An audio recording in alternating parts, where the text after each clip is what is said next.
Minnesota has always prided itself on the health care it provides its people, in medical research, in primary care, in the growing array of programs designed to promote fitness and reduce illness.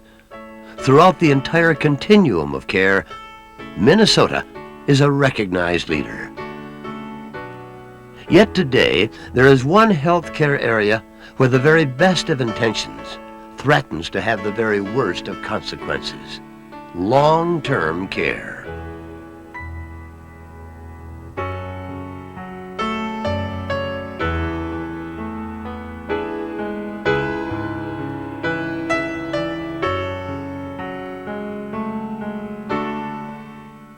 Minnesota's nursing homes are losing their ability to attract and retain experienced staff, to keep existing facilities in good repair, or replace facilities that have deteriorated to the point that quality care may no longer be possible. Our state now faces the very real possibility of having fewer quality long-term care facilities, precisely as the demand for such facilities is growing dramatically. That long-term care contributes to lowering the state's overall health care expenditures is clear when you contrast the average daily costs of $53.95 per bed in a long-term care facility with the $216 per bed daily cost in a Minnesota hospital. And even at this significantly higher rate, many Minnesota hospitals are losing money, since less than 2% of the state's long-term costs are paid by Medicare, while the state pays the costs of care for over 60% of all Minnesota nursing home residents. Savings resulting from cost-cutting measures in long-term care are savings that show up first on state government's own bottom line. Unfortunately, a large portion of these savings has been achieved at considerable cost to individual nursing home staff, residents, and their surrounding communities. The possibility of actually losing facilities looms large on the horizon, and the loss of even a single community nursing home not only means hardship for its residents and their families, but it also means lost jobs, lost tax revenue, and lost capital. Yet clearly, Minnesota state legislators were trying to avert a crisis, not create one, when they enacted the current provisions governing today's long-term care industry. Responding to rapidly rising costs throughout the healthcare industry, in 1983, the legislature overhauled Minnesota's reimbursement system for the state's long-term care facilities. The two key components of the existing system, operating costs and property costs, reflect such contemporary cost accounting concepts as case mix and fair rental. Its overriding goal is cost containment. At the same time, the law attempts to recognize legitimate costs, provide equitable treatment, reward efficient management, and stabilize facility management by eliminating the incentives to sell nursing homes. Combined with Minnesota's stringent inspection and certification provisions for long-term care providers, the reforms of 1983 appeared more than sufficient to keep Minnesota in the forefront among those states grappling with these issues. And in point of fact, the 1983 law did save the state over $200 million in a single biennium. But it also had a number of clearly unintended results that threaten the economic viability of the nursing home industry itself. Minnesota's present property reimbursement system suffers in four different ways. First of all, the 5.66 rental factor is simply too low in today's interest rate environment. Secondly, there are a number of limitations that operate in the reimbursement system that make it very difficult even if 5.66 was an adequate rate. Thirdly, there's no flexibility in the system. Homes of quite different characteristics are essentially all treated the same, so that even if the average nursing home can make out in the system, there will be a substantial number of nursing homes that can't. And finally, there's no provision in the current reimbursement system to adequately compensate nursing homes for the renovation that is required to maintain the quality of the services that they offer.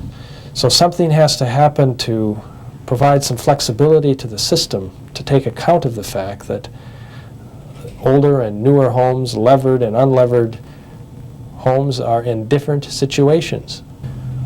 You cannot operate a system that's as restrained and provides in general the low level of reimbursement that this system provides and expect to continue to have nursing homes providing quality care.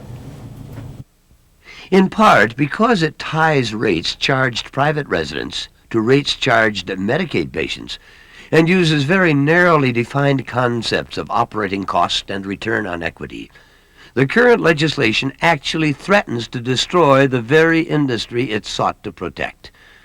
Its negative effects have only been exacerbated by the Federal Tax Reform Act of 1986.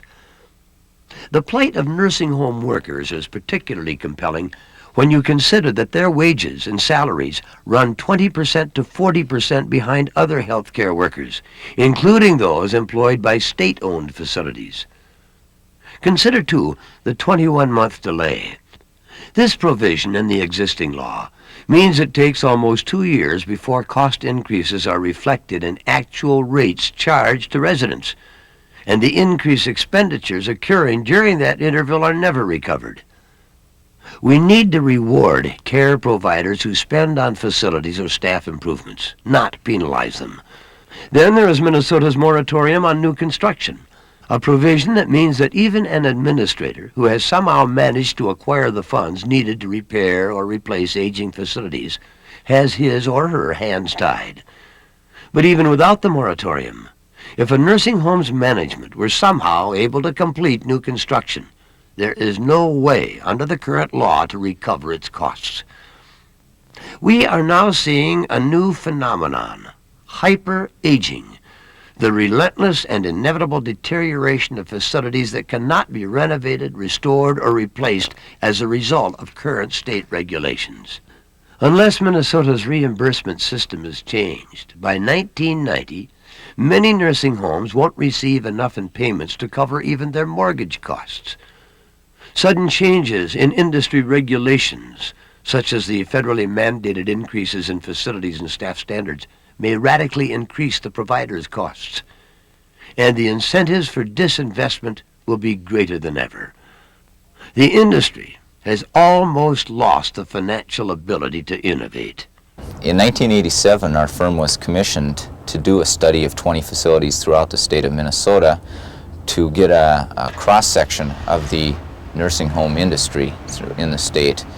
And in that survey, we found that a large number of the facilities had some real problems with their buildings. There are no state-of-the-art facilities in the state of Minnesota right now, in that since the moratorium went into effect several years ago, we haven't had any new buildings come online that incorporated that latest technology that is available today.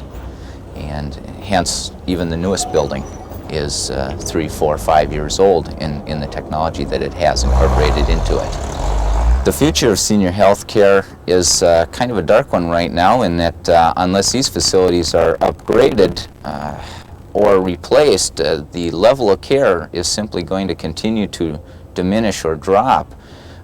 You can't continue to provide a proper level of care to these people in facilities that simply don't meet today's standards.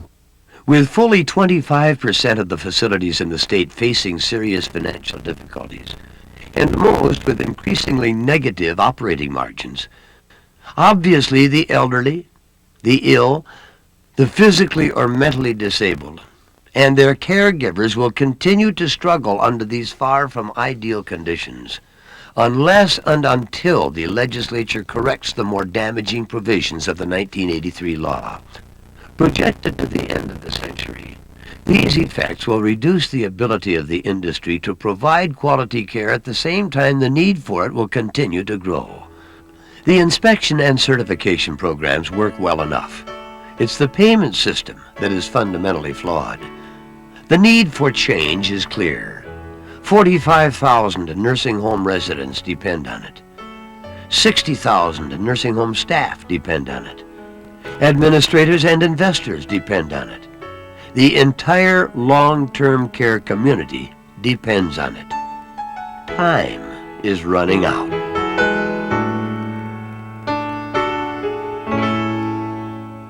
Cost containment and quality care don't have to be mutually exclusive goals, but the current legislation in force has approached them as such, in effect achieving cost containment primarily at the expense of quality care. Care Providers of Minnesota, representing proprietary and non-proprietary nursing homes, boarding care facilities, and residences for the physically or mentally handicapped, is an organization whose tradition of excellence reflects over 40 years' work supporting positive changes in the long-term health care industry. It is also one organization that believes the time has come for quality improvement legislation.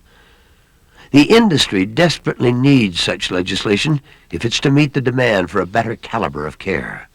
Provisions that would create a payment for a service system that encourages investment for maintenance, renovation, and replacement.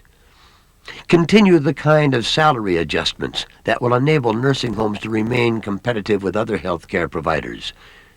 And modify the 21-month delay to help ease the industry's cash flow crisis. Clearly, we can improve our long-term care system to better serve the needs of patients, providers, taxpayers, and investors. What we have to have now is a rational approach to costs.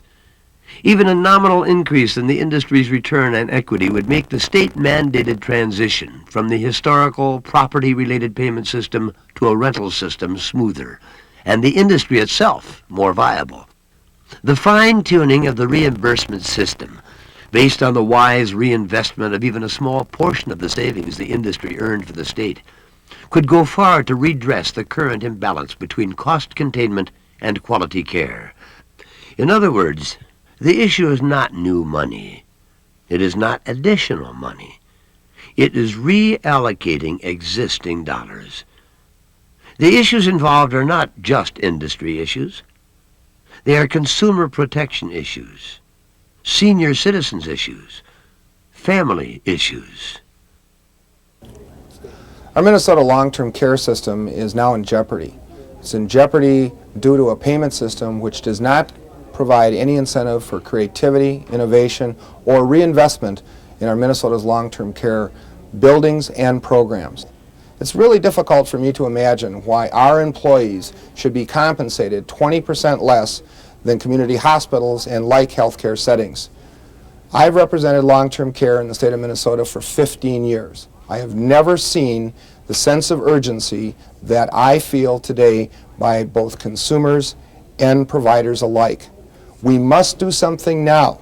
We must all have a sense of urgency to do something now to improve our Minnesota's long-term care policy and payment system, which would encourage in the future innovation, investment, and renovation in an aging industry. The reforms of 1983 went far toward addressing the need for cost containment in health care. But Minnesota's pride in leadership, its commitment to quality social services, and to achieving excellence in health care for all its citizens demand we do more. We must balance the issues of cost with those of care, fairness, and a broader economic reality. We must and we can. These decisions are ours, lawmakers and industry leaders together, and the time for action is now, because these issues won't wait. The people who need these facilities won't wait. Our future won't wait.